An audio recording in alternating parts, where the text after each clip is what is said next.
राधे राधे आप सभी को। आज हम इंडियन एविडेंस एक्ट स्टार्ट करने जा रहे हैं। ओके, तो देखो इंडियन एविडेंस एक्ट स्टार्ट करने से पहले हम थोड़ा सा इंट्रोडक्शन समझते हैं। देखो जो लॉज होते हैं वो दो तरह के होते हैं। कौन कौन से? Substantive and procedural laws.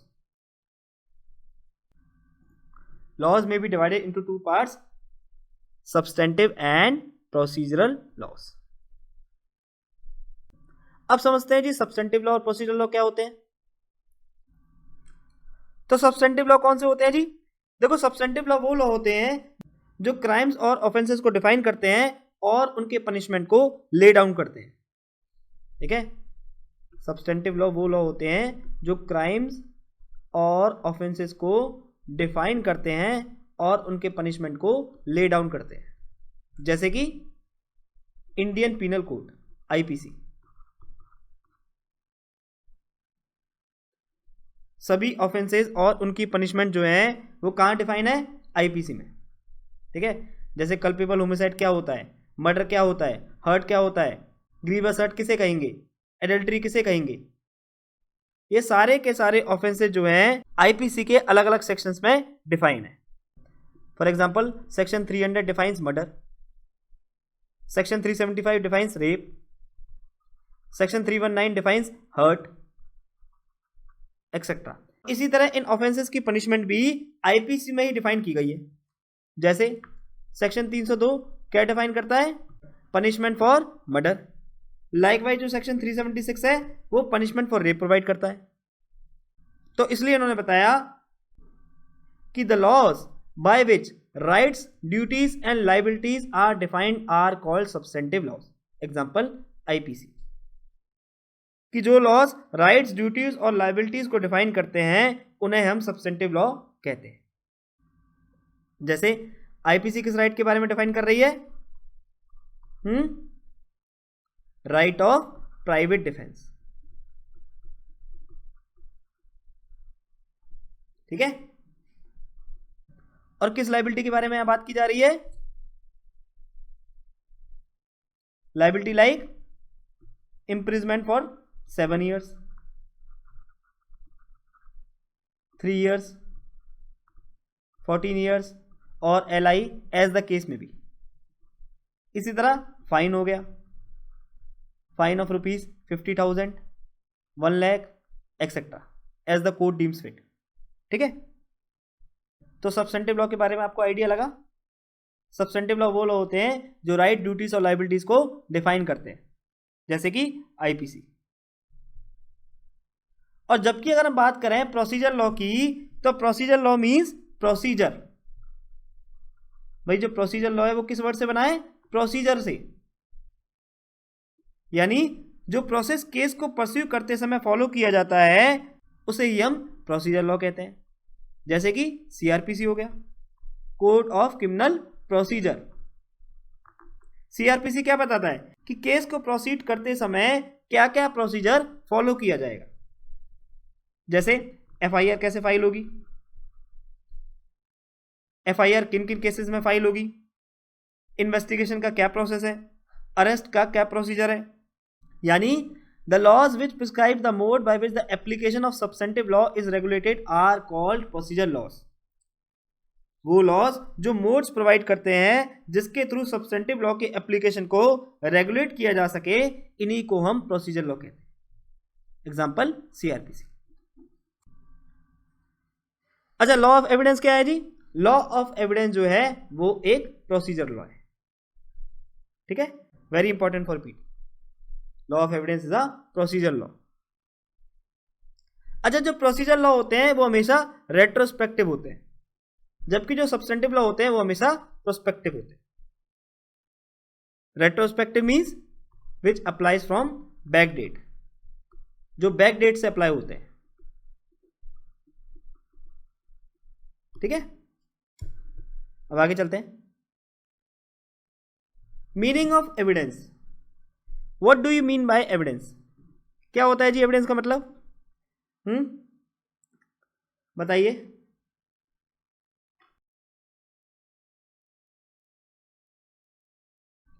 क्या होता है जी evidence? What do you mean by evidence?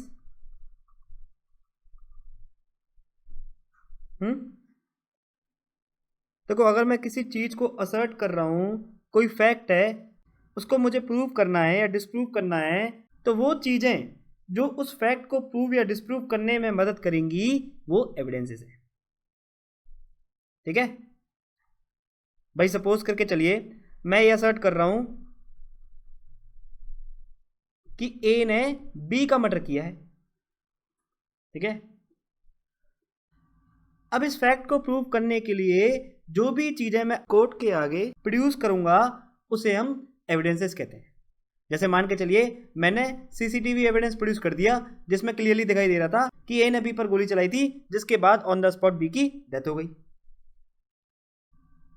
या फिर मान के चलिए मैंने किसी आई विटनेस को लाके कोर्ट में प्रोड्यूस कर दिया जिसने इस पूरे क्राइम को अपनी आंखों से होते हुए देखा था। तो बेसिकली ये जो आई विटनेस हो गया या जो सीसीटीवी हो गई, ये क्या कर रही है? ये इस फैक्ट को प्रूव करने में मदद कर रही है। तो ये दोनों क्या है? ये एविडेंसेस है। ओके, तो देखो एविडेंस क्या है? एविडेंस वो मीडियम है या वो मोड है जो कोर्ट के आगे प्रोड्यूस किए जाते हैं किसी फैक्ट को प्रूव या डिस्प्रूव करने के लिए। Okay,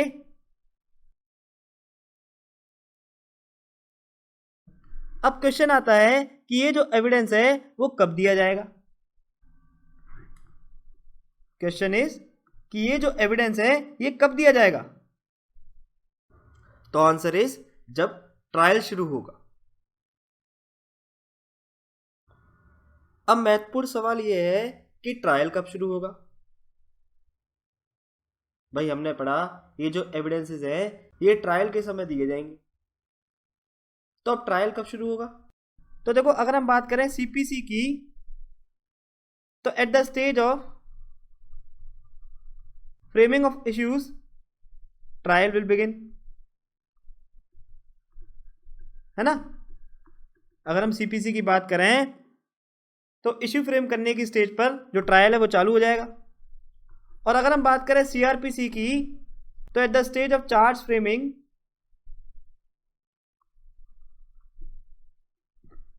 trial will begin. Okay, अच्छा ट्रायल पे होता क्या है जी? क्या होता है ट्रायल पे? ट्रायल पर जो प्रोसिक्यूशन है, यानी बेसिकली विक्टिम का जो वकील है या डिसीज का जो वकील है, जिसे हम पब्लिक प्रोसिक्यूटर कहते हैं, वो क्या कहता है कि जज साहब मैं ये प्रूव कर दूंगा कि जो मर्डर है ये एक्यूज नहीं किया है। जो मर्डर है वो एक्यूज नहीं किया है, मैं इस चीज को प्रूव कर दूंगा। कैसे प्रूव करोगे? एविडेंसेस से, है ना। और जबकि जो डिफेंस काउंसिल है यानी जो एक्यूज का काउंसिल है वो क्या कहता है कि जनाब मैं ये प्रूव कर दूंगा कि मेरा जो क्लाइंट है वो निर्दोष है और उसने ये मर्डर कमिट नहीं किया है। कैसे? बाय लीडिंग एविडेंसेस और by cross examination of witnesses. Okay, आगे जब हम इंडियन एविडेंस एक्ट करेंगे तब ये सारी चीजें हम बहुत अच्छे से डिस्कस करेंगे।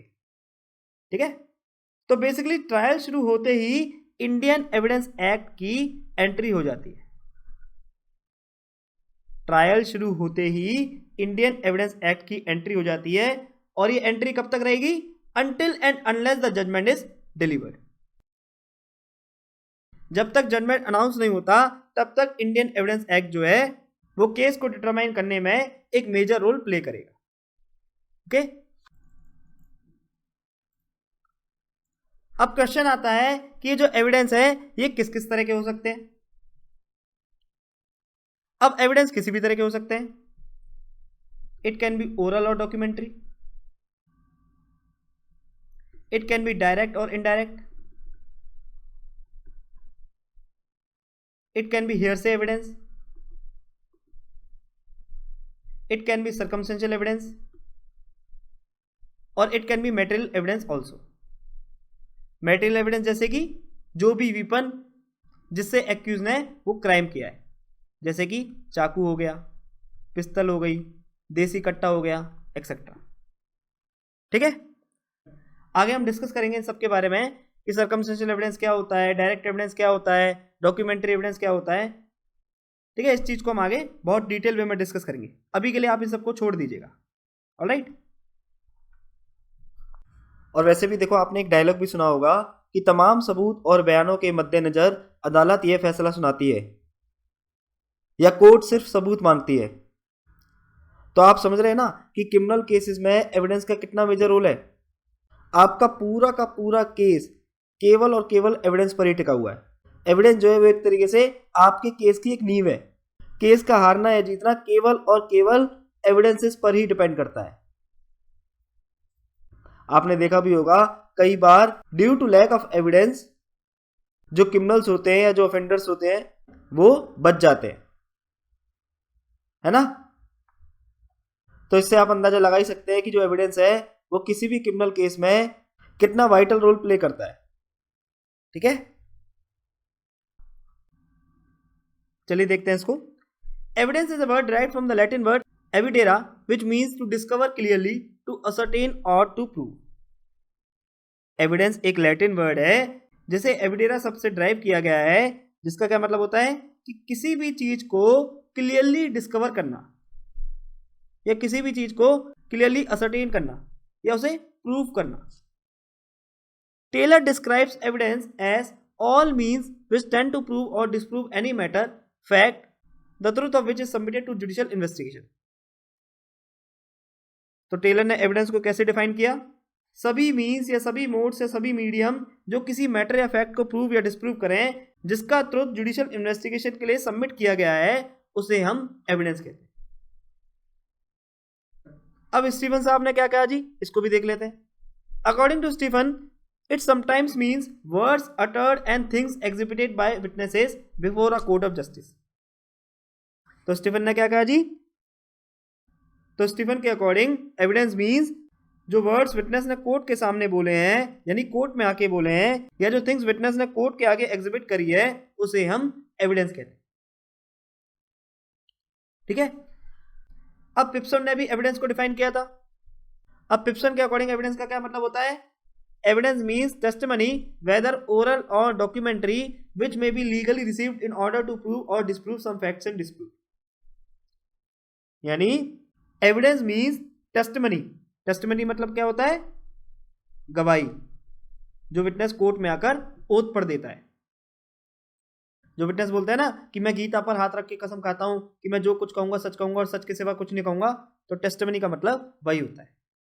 ठीक है, तो एविडेंस मींस टेस्टिमनी, फिर चाहे वो ओरल हो या डॉक्यूमेंट्री हो, जिसे लीगली रिसीव किया जा सकता है जो फैक्ट डिस्प्यूट में है उसे प्रूव या डिस्प्रूव करने के लिए। ओके, जैसे मान के चलिए जो फैक्ट डिस्प्यूट में है वो क्या है कि क्या ए ने बी का मर्डर किया है, यानी डिस्प्यूटेड फैक्ट जो है या फैक्ट इशू जो है वो ये है कि क्या ए ने बी का मर्डर किया है। अब सपोज करके चलिए सी ने इस मर्डर को अपनी आंखों से होते हुए देखा था। अब सी ने कोर्ट में आके ओरली डिपोज कर दिया कि जनाब मैंने ए को बी को मारते हुए देखा था। तो पिप्सन के अकॉर्डिंग सी की ये जो टेस्टिमनी है ये एक एविडेंस है। क्यों? क्योंकि ये जो सी की टेस्टिमनी है ये क्या कर रही है? ये डिस्प्यूटेड फैक्ट को प्रूव कर रही है। जो फैक्ट डिस्प्यूट में है, यानी क्या ए ने बी का मर्डर किया है, ये इस फैक्ट को प्रूव कर रही है। ऑलराइट। अच्छा, फैक्ट इशू क्या होता है जी? देखो, वैसे तो हम इस टॉपिक को बहुत ही डिटेल वे में आगे के लेक्चर्स में डिस्कस करेंगे। एक सेपरेट वीडियो में फैक्ट इशू और रिलेवेंट फैक्ट को हम डिस्कस करेंगे, लेकिन ये इंट्रोडक्टरी वीडियो है तो मैं आपको एक चीज बता देता हूं कि फैक्ट इशू को हमेशा ब्रेक करके पढ़ा करिए। फैक्ट इशू को हमेशा ब्रेक करके पढ़ा करिए। तो चलिए इसको ब्रेक करके पढ़ते हैं। Fact in issue, fact in issue. Fact in issue means fact in issue, यानी ऐसा फैक्ट जो इशू में है। ठीक है, ऐसा फैक्ट जो कि इश्यू में है या फिर जो डिस्प्यूट में है। ओके, बस आप इस चीज को अपने माइंड में अच्छे से बैठा लेना। Fact in issue means fact in issue, यानी ऐसा फैक्ट जो इश्यू में है या जो डिस्प्यूट में है। ऑलराइट, तो क्रिमिनल केसेस में एविडेंस का क्या रोल है जी? एविडेंस कोर्ट को ट्रुथ को डिस्कवर करने में मदद करती है, यानी एविडेंस एक्यूज की गिल्ट या उसके इनोसेंस को डिटरमाइन करने में, तय करने में मदद करती है। बेसिकली क्रिमिनल केसेस में जो एविडेंसेस होते हैं वो ये प्रूव करने में मदद करते हैं कि क्या एक्यूज ने उस क्राइम को कमिट किया है या फिर जो एक्यूज जो है वो निर्दोष है। बेसिकली एक्यूज को सजा देनी चाहिए या फिर उसे बरी करना चाहिए। इस चीज को डिटरमाइन करने में क्रिमिनल केसेस में एविडेंस जो है एक मेजर रोल प्ले करता है। आगे देखते हैं। अब देखो क्वेश्चन ये आता है कि क्या एविडेंस के नाम पर पार्टीज कुछ भी कोर्ट के आगे दिए चली जाएंगी? भाई क्या पार्टीज एविडेंस के नाम पर कुछ भी चीज कोर्ट में लाके प्रोड्यूस कर देंगी? तो चलिए इसको देखते हैं कि पार्टीज किस एक्सटेंट तक एविडेंस दे सकती है या क्या क्या फैक्ट्स कोर्ट में एविडेंस के तौर पर सबमिट कर सकती है।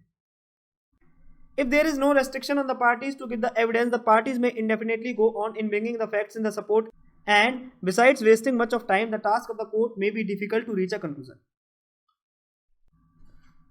तो क्या बताया जी इन्होंने कि अगर पार्टीज के ऊपर एविडेंस देने के मामले में कोई भी रेस्ट्रिक्शन पुट नहीं करी गई तो इससे क्या होगा, पार्टीज इंडेफिनेट टाइम तक कोर्ट के आगे अपने सपोर्ट में फैक्ट्स को प्रेजेंट करती रहेंगी, और इसका जो कॉन्सिक्वेंस है वो क्या होगा, कोर्ट का वैल्यूएबल टाइम तो वेस्ट होगा ही होगा, साथ में कोर्ट के लिए किसी भी कंक्लूजन पर पहुंचना बहुत मुश्किल हो जाएगा, है ना भाई। अगर दोनों पार्टी यानी प्रोसिक्यूशन और डिफेंस काउंसिल दोनों अनलिमिटेड एविडेंस प्रोड्यूस किए जा रहे हैं, ठीक है, मान के चलिए एविडेंसेस पर प्रोड्यूस करने में कोई रेस्ट्रिक्शन नहीं है, अब दोनों क्या करेंगे, अपने अपने केस को जीतने के लिए unnecessary amount of evidence produce करते जाएंगे, फिर वो चाहे रेलेवेंट है या नहीं है, लेकिन वो अपने केस को सपोर्ट करने के लिए unnecessary amount of evidence produce करते जाएंगे।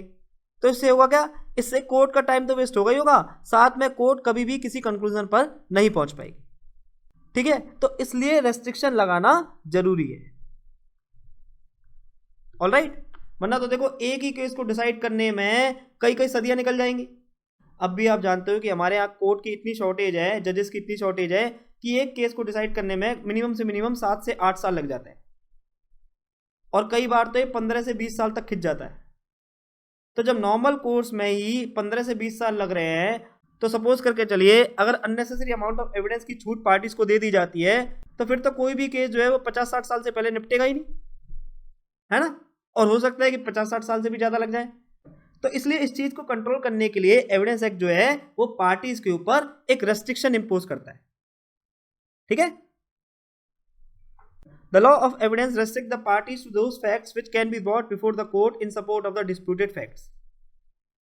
तो ये जो लॉ ऑफ एविडेंस है ये क्या करता है, ये पार्टीज को केवल उन फैक्ट्स तक लिमिट करता है जिन्हें कोर्ट के सामने डिस्प्यूटेड फैक्ट्स के सपोर्ट में पेश किया जा सकता है।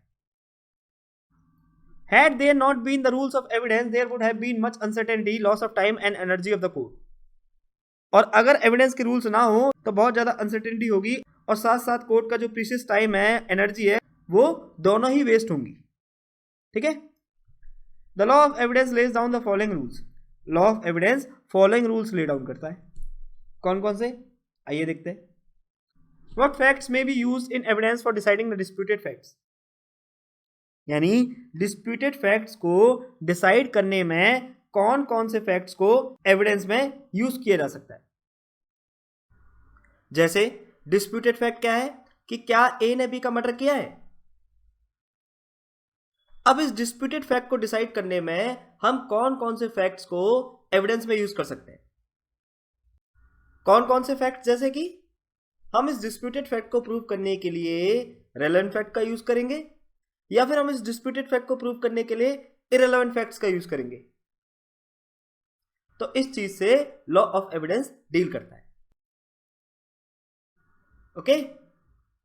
अभी के लिए आपको ज्यादा दिमाग लगाने की जरूरत नहीं है, काफ़ी लेंथी टॉपिक है, इसको हम आगे की वीडियो सेशन में कवर करेंगे कि रेलेवेंट फैक्ट क्या होते हैं, इरेलेवेंट फैक्ट क्या होते हैं, लॉजिकल रेलेवेंट फैक्ट क्या होते हैं, लीगल रेलेवेंट फैक्ट क्या होते हैं, एक्सेट्रा एक्सेट्रा। इन सब चीज़ों को हम आगे डिस्कस करेंगे। ओके, अब सेकंड क्या है जी? Second is how disputed facts are to prove, कि डिस्प्यूटेड फैक्ट्स को कैसे प्रूव किया जाएगा। जैसे मान के चलिए डिस्प्यूटेड फैक्ट्स क्या है या फैक्ट इशू क्या है कि क्या ए ने बी का मर्डर किया है। अब ये जो डिस्प्यूटेड फैक्ट है ये कोर्ट में कैसे प्रूव किया जाएगा, लॉ ऑफ एविडेंस इससे डील करता है। जैसे क्या इस डिस्प्यूटेड फैक्ट को प्रूव करने के लिए डायरेक्ट एविडेंस दिया जा सकता है, जैसे आई विटनेस दिया जा सकता है। यस, बिल्कुल सही। यानी हम उस आई विटनेसेस को कोर्ट में लाके प्रोड्यूस कर सकते हैं जिसने ए को बी का मर्डर करते हुए देखा हो और इस डिस्प्यूटेड फैक्ट को प्रूव कर सकते हैं। पर क्या इस डिस्प्यूटेड फैक्ट को प्रूव करने के लिए हम हेयर से एविडेंस लीड कर सकते हैं? तो आंसर इज नो। हेयर से एविडेंस क्या होता है, हल्का सा एक बार बता देता हूं। जैसे मान के चलिए ए ने बी का मर्डर किया। अब ये जो क्राइम है इसको सी ने देख लिया। सी ने देख लिया कि ए ने किस तरीके से बी को मारा है। अब सी ने सारी की सारी बात जो है वो जाकर डी को बता दी। डी कौन है? डी वो पर्सन है जिसने खुद ए को बी का मर्डर करते हुए नहीं देखा, पर सी ने उसे बताया कि भाई मैंने ए को बी का मर्डर करते हुए देखा है और इस तरीके से ए ने बी का मर्डर किया है। तो अब ये जो डी है ये कौन है? ये हेयर से एविडेंस है और हेयर से एविडेंस को कोर्ट अलाउ नहीं करती। ठीक है, यानी किसी भी फैक्ट इशू को प्रूव करने के लिए कोर्ट हेयर से एविडेंस को अलाउ नहीं करती। यानी डी कोर्ट में आके इस फैक्ट इशू को प्रूव नहीं कर सकता कि जनाब ए ने ही बी का मर्डर किया। ओके, आगे हेयर से एविडेंस को हम बहुत डिटेल वे में डिस्कस करेंगे। जब हम सेक्शन 60 कवर करेंगे तब हम उस सेक्शन में बहुत डीपली इस टॉपिक को कवर करेंगे। ऑलराइट, तो अभी के लिए बस हमने एक ओवरव्यू से डिस्कस किया है, एक रफ आइडिया से डिस्कस किया है कि डायरेक्ट एविडेंस और हेयर से एविडेंस क्या होते हैं। ठीक है, and third is what weight is to be attached to the facts adduced as evidence. जिन फैक्ट्स को एविडेंस के तौर पर प्रोड्यूस किया गया है उन पर कितना वेट अटैच किया जाएगा। जैसे डायरेक्ट एविडेंस है यानी आई विटनेसेस है, तो उस एविडेंस पर हम कितना वेट अटैच करेंगे। इसी तरह अगर कोई डाइंग डिक्लेरेशन स्टेटमेंट है तो उस एविडेंस पर हम कितना वेट अटैच करेंगे। इसी तरह मान के चलिए अगर हमारे पास केस में केवल सर्कमस्टेंशियल एविडेंसेस ही हैं तो उस केस में हम उस एविडेंसेस पर कितना वेट अटैच करेंगे। तो इन सभी रूल से लॉ ऑफ एविडेंस जो है वो डील करता है। Thus, the rules of evidence not only put the restriction on the parties to the case in giving the evidence, but they are also guiding factors for the court in taking evidence. तो ये जो evidence के rules हैं ये ना केवल case की parties पर एविडेंस को देते समय उस पर रेस्ट्रिक्शन पुट कर रहे हैं, बल्कि ये कोर्ट को एविडेंस लेते समय गाइड भी करते हैं। ठीक है, जब हम आगे section 5 plus section 136 plus section 165 discuss करेंगे तब हम इस चीज को बहुत अच्छे समझेंगे। ठीक है, तब हम उस वीडियो सेशन में देखेंगे कि ये जो तीनों सेक्शन है ये कहीं ना कहीं कोर्ट के ऊपर एविडेंस लेते समय एक गाइडलाइन पुट कर रहे हैं। ओके, आगे देखते हैं। There are 3 main principles under the law of evidence. Law of evidence के 3 इंपॉर्टेंट प्रिंसिपल्स है। कौन कौन से? Evidence must be confined to the matter issue. Evidence जो है वो मैटर इशू तक ही कन्फाइंड रहेगा। मैटर इशू यानी डिस्प्यूटेड फैक्ट या फिर फैक्ट एंड इशू। तो जो भी एविडेंस हम प्रोड्यूस करेंगे वो केवल फैक्ट एंड इशू तक ही कन्फाइंड रहेगा।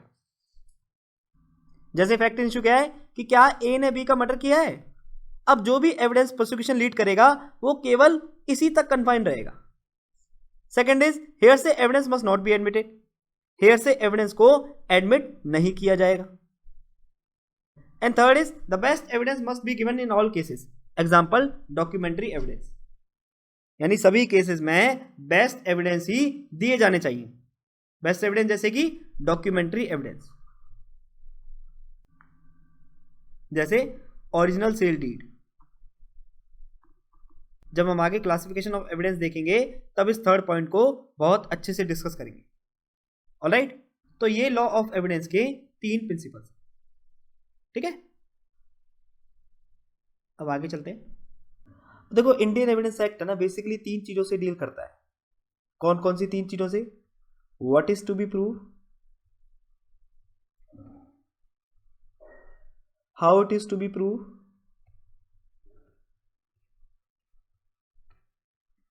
And manner of proof. Indian evidence act जो है वो बेसिकली 3 चीजों से डील करता है।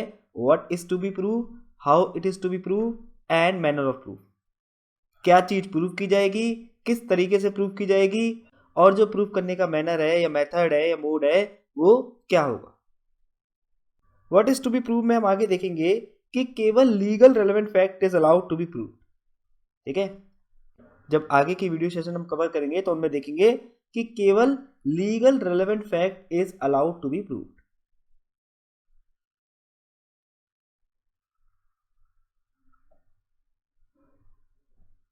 That is, Indian Evidence Act is not concerned with logical relevancy.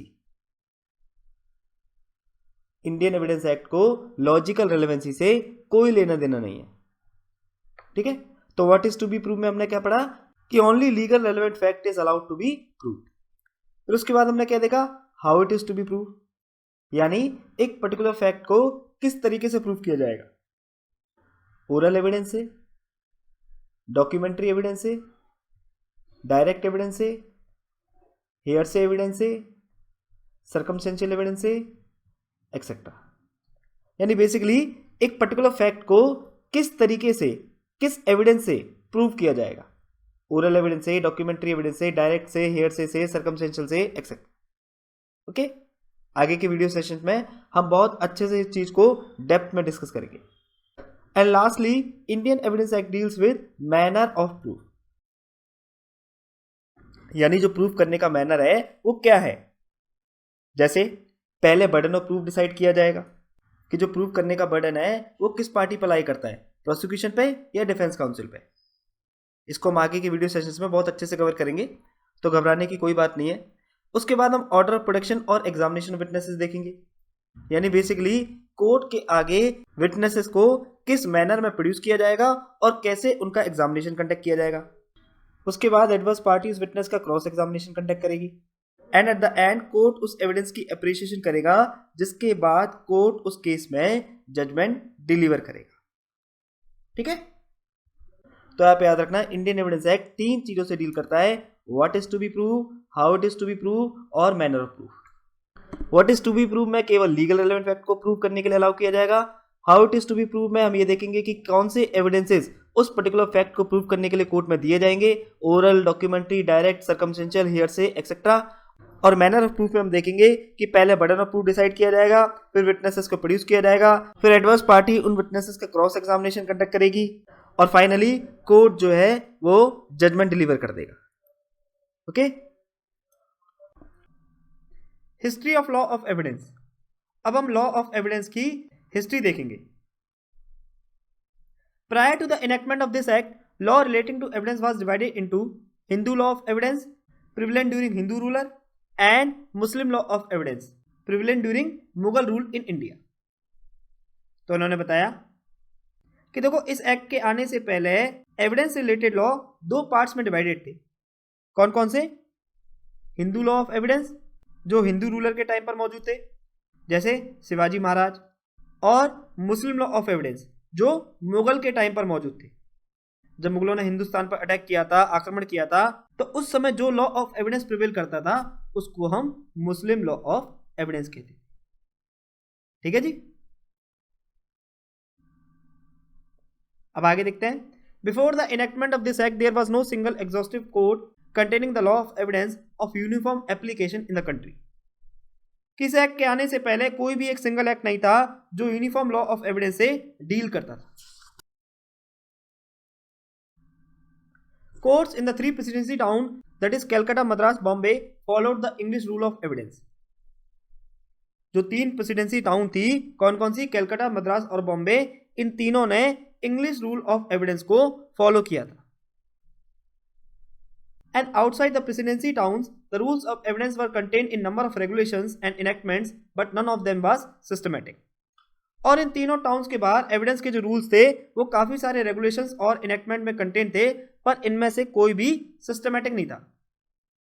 The present act repeals the whole of English common law of evidence. अब ये जो प्रेजेंट एक्ट है, इंडियन एविडेंस एक्ट 1872, इस एक्ट ने इंग्लिश लॉ ऑफ एविडेंस को पूरी तरीके से रिपील कर दिया. अब आगे चलते हैं. Indian evidence act came into force on 1 सितंबर 1872. जो इंडियन एविडेंस एक्ट है वो एनफोर्स में कब आया था? 1 सितंबर 1872. Drafted by sir James Stephen. Indian evidence act किसके द्वारा ड्राफ्ट किया गया था? सर जेम्स स्टीफन के द्वारा. It is based on English law of evidence. जो इंडियन एविडेंस एक्ट है वो इंग्लिश लॉ ऑफ एविडेंस पर बेस्ड है. It applies to civil and criminal both. ये एक्ट सिविल और क्रिमिनल दोनों ही प्रोसीडिंग पर अप्लाई होता है. It is a branch of adjective law. Evidence act adjective law की ब्रांच है. That is evidence act procedure law है और एडजेक्टिव लॉ है. ठीक है. तो देखो ये सारे के सारे पॉइंट्स पीटी के लिए बहुत इंपॉर्टेंट है. प्लीज इनको अच्छे से करके जाइएगा. ठीक है. प्रीलिम्स में कई बार सीधा डायरेक्ट क्वेश्चन इनसे बनता है, तो इन पांचों के पांचों पॉइंट्स को आप अच्छे से देख लेना. अब आगे चलते हैं. The law of evidence is essentially procedure law with overtones of substantive law in certain respects. For example the doctrine of estoppel section 115 of evidence act.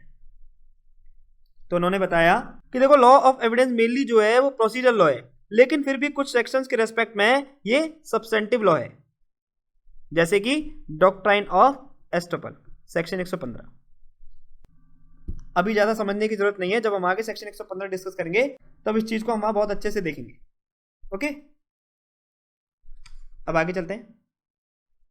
Purpose of evidence act. अब एविडेंस एक्ट का purpose क्या है जी?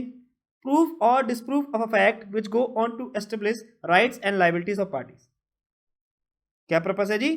किसी fact को prove या disprove करना जो पार्टीज के राइट और लायबिलिटीज को एस्टेब्लिश करे. Law of evidence is a lex fori. That is, all questions of evidence must be decided according to the law of the forum in which the action or case is tried. तो क्या बताया जी इन्होंने?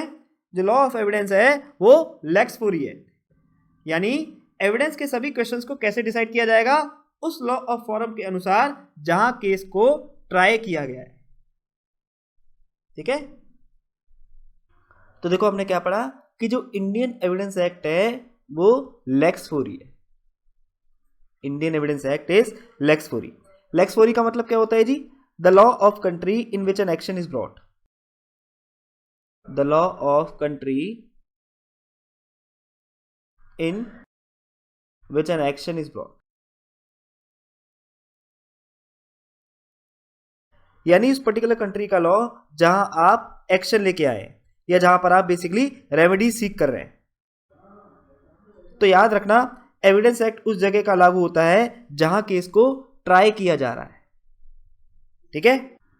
जिस भी court में आपने remedy की मांग की है वो कोर्ट कहां पर है, किस देश में है, किस राज्य में है, वही के अनुसार जो एविडेंस एक्ट है एप्लीकेबल होगा. ठीक है. तो ये होता है जी लेक्स फोरी का मतलब. तो याद रखना पीटी के लिए बहुत इंपॉर्टेंट है कि लॉ ऑफ एविडेंस जो है वो लेक्स फोरी है. अच्छा याद रखना है इंडियन एविडेंस एक्ट के 3 पार्ट्स हैं. कौन कौन से? Number 1 is relevancy of facts. आप देखना इंडियन एविडेंस एक्ट का बेरक खोल के, इंडियन एविडेंस एक्ट को 3 पार्ट्स में डिवाइड किया हुआ है. पहला पार्ट क्या है? रेलेवेंसी ऑफ फैक्ट्स, जो सेक्शन 5 से लेकर 55 तक डील करता है. तो फर्स्ट पार्ट किससे डील करता है कि कौन कौन से फैक्ट्स जो है वो रेलेवेंट माने जाएंगे. तो आप याद रखना कि सेक्शन 5 से लेकर 55 में जो भी फैक्ट फॉल करेंगे वो सारे के सारे रेलेवेंट माने जाएंगे. Second part deals with on proof, यानी किसी फैक्ट को प्रूव करने के लिए हम किस किस तरीके के एविडेंस कोर्ट में प्रोड्यूस कर सकते हैं. Oral evidence, direct evidence, documentary evidence, circumstantial evidence, hearsay evidence etcetera. And third part deals with production and effect of evidence.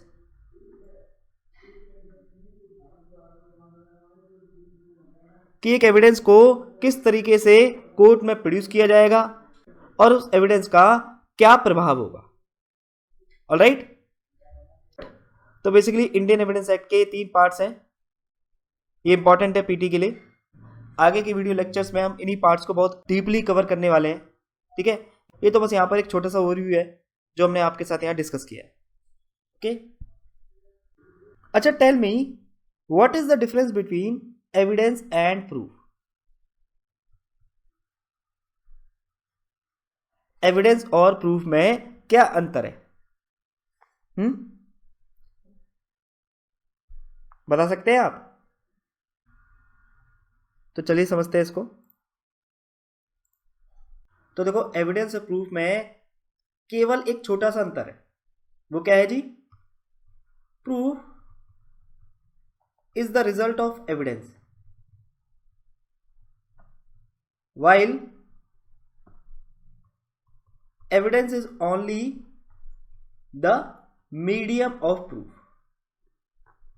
ठीक है, प्रूफ जो है वो एविडेंस का रिजल्ट है, जबकि जो एविडेंस है वो किसी चीज को प्रूव करने का एक मेथड है, एक मीडियम है, एक मोड है। ऑलराइट, जैसे मान के चलिए ए पर एक्यूजेशन लगे हैं कि ए ने बी का मर्डर कर दिया, तो प्रोसिक्यूशन ने क्या किया? प्रोसिक्यूशन ने इस फैक्ट इश्यू को प्रूव करने के लिए सीसीटीवी एविडेंस और एक आई विटनेस प्रोड्यूस कर दिया। ठीक है ना? तो देखो, प्रोसिक्यूशन ने यहां पर क्या किया? प्रोसिक्यूशन ने एविडेंस लीड करके इस बात को प्रूव कर दिया कि बी का मर्डर ए नहीं किया। तो बेसिकली प्रूफ क्या हुआ? प्रूफ एविडेंस का रिजल्ट हुआ। ठीक है, तो प्रूफ क्या है जी? प्रूफ एविडेंस का रिजल्ट है। आपने एविडेंसेस प्रोड्यूस किए और इन एविडेंसेस का रिजल्ट क्या निकल के आया कि आपने इस बात को प्रूव कर दिया कि बी का मर्डर ए नहीं किया है। जबकि एविडेंस क्या है? Evidence is only the mode और मीडियम ऑफ प्रूफ। एविडेंस केवल और केवल प्रूव करने का एक तरीका है, एक मेथड है। ठीक है, यानी किसी फैक्ट को प्रूव करने का एविडेंस केवल एक माध्यम है। सपोज करके चलिए आपको बोला जाए कि भाई आप ये प्रूव करिए कि ए ने ही बी का मर्डर किया है। अब इस चीज को आप प्रूव कैसे करोगे? By producing the evidence, bye leading the evidence. तो एविडेंस क्या हुआ? Evidence is only the medium of proof. Alright, तो ये एक छोटा सा डिफरेंस है between evidence and proof. This is very important for PT. याद रखना, पीटी के लिए इंपॉर्टेंट है कि proof is the result of evidence while evidence is only the medium of proof. Okay, exhaustive और नॉट। अब सवाल ये उठता है कि जो इंडियन एविडेंस एक्ट है, क्या वो एग्जॉस्टिव है? क्या वो कंप्लीट है? देखते हैं इसके बारे में। The evidence act deals with the subject of the law of evidence in general, but in addition to these general rules contained in the act, there are other rules of evidence relating to special subjects which are contained in other enactments। तो क्या बताया जी इन्होंने? Evidence act जो है वो evidence law के subject से generally deal करता है, बट ये जो जनरल रूल्स इस एक्ट में कंटेन्ड है, इसके एडिशन में स्पेशल सब्जेक्ट से रिलेटेड एविडेंस के और भी कई रूल्स हैं जो किसी और इनेक्टमेंट में कंटेन्ड है। जैसे कि banker books of evidence act में, सीपीसी में कौन सा ऑर्डर? ऑर्डर 26 में, कमर्शियल डॉक्यूमेंट्स एविडेंस एक्ट में, क्रिमिनल प्रोसीजर कोड में सेक्शन 291 एंड 292, डिवोर्स एक्ट में सेक्शन 7, 12 एंड 14 में, लिमिटेशन एक्ट में सेक्शन 19 एंड 20 में, टीपीए में सेक्शन 59 एंड 123 में। ठीक है, Though these matters are not evidence, yet they are media of proof on which the decision of the court may be based। अब बेशक से ये सभी मैटर्स एविडेंस नहीं है, लेकिन फिर भी ये प्रूफ के मीडियम है जिस पर कोर्ट का डिसीजन बेस्ड हो सकता है। This act is not exhaustive, that is it does not contain all rules of evidence, though the word consolidate is used in the preamble. तो जो प्रीएम्बल है वो क्या रीड करता है, whereas it is expedient to consolidate, define and amend the law of evidence, it is hereby enacted as follows। तो इन्होंने बताया कि ये जो एक्ट है ये एग्जॉस्टिव नहीं है, यानी ये एक्ट एविडेंस के सभी रूल्स को कंटेन नहीं करता। बेशक से प्रीएम्बल में word consolidate is used. Preamble में क्या वर्ड यूज कर रखा है, कंसोलिडेट। और आपको एक बात बता देता हूं कि जब भी प्रीएम्बल में वर्ड कंसोलिडेट यूज होता है ना, तो इसका मतलब वो एक्ट अपने आप में एग्जॉस्टिव है, वो एक्ट अपने आप में कंप्लीट है। आप एक बार सभी मेजर एक्ट्स को खोल के देखना, तो जहां भी प्रीएम्बल में वर्ड कंसोलिडेट लिखा होगा तो समझ लेना वो जो एक्ट है वो अपने आप में एक एग्जॉस्टिव एक्ट है। पर इंडियन एविडेंस एक्ट जो है वो इसका एक एक्सेप्शन है, यानी बेशक से इंडियन एविडेंस एक्ट में वर्ड कंसोलिडेट यूज किया हुआ है, लेकिन फिर भी ये जो एक्ट है ये अपने आप में एग्जॉस्टिव नहीं है। क्यों एग्जॉस्टिव क्यों नहीं है, because it does not contain all rules of evidence. Evidence act सभी रूल्स ऑफ एविडेंस को कंटेन नहीं करता, as many rules relating to evidence are contain in CPC, TPA, CRPC, etc. Alright? It is exhaustive with respect to the matters it contains or matters contained in it. तो इन्होंने बताया कि ये जो act है ये केवल उन मैटर्स को लेकर एग्जॉस्टिव है जो इस एक्ट में कंटेन्ड है, यानी इंडियन एविडेंस एक्ट जो भी मैटर से डील कर रहा है सिर्फ उन्हीं मैटर्स को लेकर इंडियन एविडेंस एक्ट जो है वो एग्जॉस्टिव है।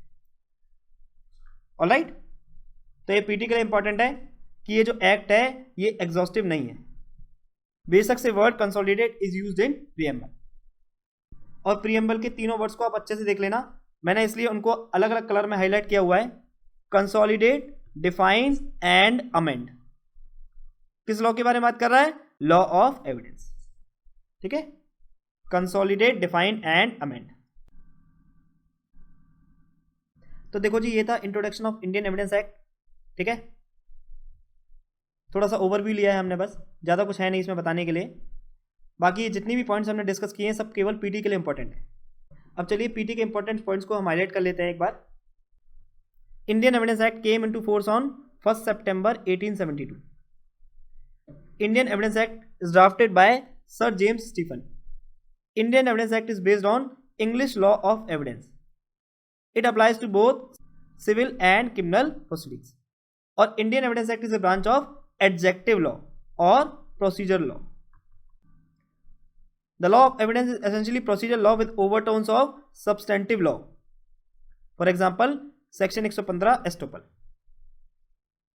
Next is law of evidence क्या है, lex fori.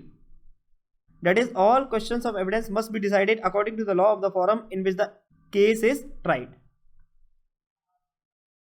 नेक्स्ट इज, ये जो एक्ट है ये अपने आप में एग्जॉस्टिव नहीं है। और प्रीएम्बल में कौन कौन से वर्ड्स यूज कर रखे हैं, consolidate, define and amend. But Indian evidence act is exhaustive with the matters it contains और matters contained in it. Okay, तो ये था हमारा आज का लेक्चर। अगर आपको लेक्चर पसंद आया तो आप लाइक, शेयर और कमेंट जरूर कीजिएगा, और अगर आपको लेक्चर पसंद नहीं आया है तो आपको डिसलाइक करने का भी पूरा राइट है। और प्लीज़ आप लोग कमेंट करके अपने फीडबैक जरूर दीजिएगा, जिससे कि फ्यूचर में मैं अपने आप को और इम्प्रूव कर सकूं। और अगर आप लोग चाहते हैं कि वीडियोस में किसी भी तरह का मैं चेंज करूं तो आप मुझे कमेंट करके बता सकते हैं। मैं पूरी कोशिश करूंगा चीज़ों को आपके अकॉर्डिंग चलाने की।